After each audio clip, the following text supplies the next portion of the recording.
మన ముకుంద జ్యువెలర్స్ యొక్క gratitude sale అన్ని జ్యువెలరీస్ పై VA flat 50% discount, no making charges. ఈ ఆఫర్ ముకుంద అన్ని బ్రాంచెస్ లో వర్తిస్తుంది. Breaking news. కాంగ్రెస్ నేత ఇమ్మడి గోపి హత్య కేసులో విచారణ వేగవంతమైంది. పాత కక్షల నేపథ్యంలోనే ఈ దారుణం జరిగినట్లు పోలీసులు భావిస్తున్నారు. ప్రధాన నిందితుడు సతీష్ ఇప్పటికే పోలీసులకు లొంగిపోగా మిగతా నిందితులు పోలీసుల అదుపులో ఉన్నట్లు సమాచారం. గోపి శరీరంపై 13 చోట్ల కత్తిపోట్లు ఉన్నట్టుగా పోలీసులు గుర్తించారు. గోపి భార్య ప్రస్తుతం గౌరవం సర్పంచ్గా బాధ్యతలు నిర్వహిస్తున్నారు. గోపి అంత్యక్రియలు ఇవాళ జరగనున్న నేపథ్యంలో గ్రామంలో ఉద్రిక్తత నెలకొంది.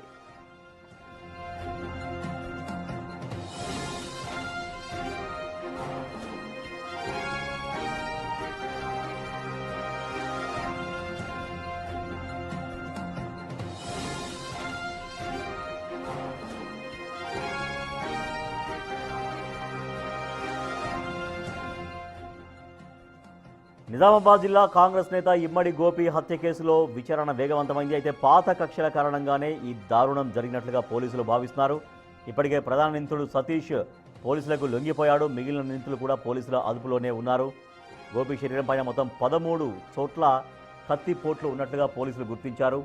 గోపి భార్య ప్రస్తుతం సర్పంచ్గా బాధ్యతలు నిర్వహిస్తున్నారు. గోపి అంత్యక్రియలు ఇవాళ జరగనున్న నేపథ్యంలో ఆ గ్రామంలో ఉద్రిక్తత నెలకొంది.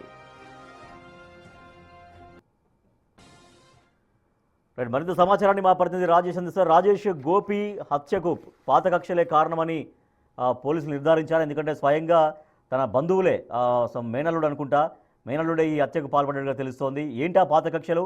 ఇవాళ అంత్యక్రియలు జరగబోతున్నటువంటి ఈ సమయంలో గ్రామంలో ఎటువంటి ఉద్రిక్త పరిస్థితి అక్కడ కనిపిస్తోంది?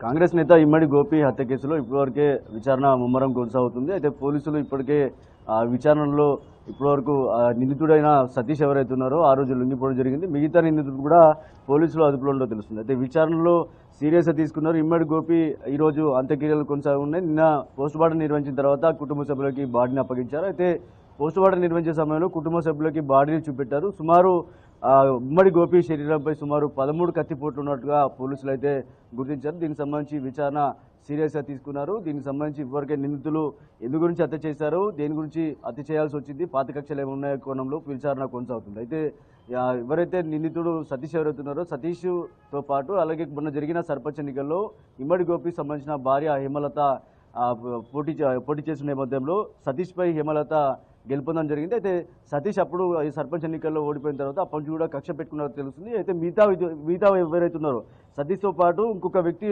లొంగిపోయాడు. మరో 4 కోసం పోలీసులు అయితే గాలింపు చర్యలు చేపట్టిన నేపథ్యంలో 3 టీంలుగా పోలీసులు విచారణతో గాలింపు చర్యలు చేపట్టారు. అయితే మిగతా వారు కూడా పోలీసులు అదుపులో ఉన్నట్టుగా తెలుస్తుంది. అయితే ఈరోజు అంత్యక్రియలు ఉన్నాయి. ముఖ్యంగా ఎంపీ ఈటల రాజేందర్కి చాలా అత్యంత సన్నిహితుడు, రాష్ట్ర ముదిరా సంఘం ఉపాధ్యక్షుడిగా కొనసాగుతున్నాడు ఇమ్మడి గోపి.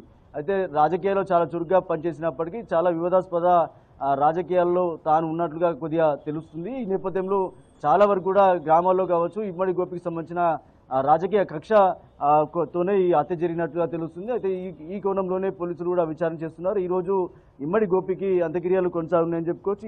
ఈ నేపథ్యంలో భార్య హేమలతతో పాటు సంబంధించిన కొడుకు ఎవరైతే ఉన్నారో విదేశాల్లో ఉన్నాడు. అయితే నిన్న రాకపోయేసరికి నిన్న అంత్యక్రియలు కాలేదు. అయితే ఈరోజు తన కొడుకు అంత్యక్రియలకు పాల్గొన్నాడు. దాంతోపాటు రాజకీయ నేతలు కూడా నిన్న పరామర్శించారు. దానికి సంబంధించి ఇమ్మడి గోపి అంత్యక్రియల తర్వాత కూడా విచారణ సీరియస్గా తీసుకున్నారు. దీనికి సంబంధించి ఆ రోజు అర్ధరాత్రి జరిగిన దాడికి సంబంధించి కారుతో ఢీ కొట్టి అలాగే కారులో ఉన్న ఇమ్మడి గోపిని బయటకు లాగి మరీ కత్తులతో పొడిచి చంపడం జరిగింది. దీనికి సంబంధించి విచారణ కొనసాగుంది. ఎందు గురించి జరిగింది, దేనివల్ల జరిగింది అనేది పోలీసులు విచారణ చేస్తున్నారు. ఇంకా చాలా విషయాలు వెలుగులోకి వచ్చే అవకాశం ఉన్నట్టుగా తెలుస్తుంది. Right, thank you Rajesh.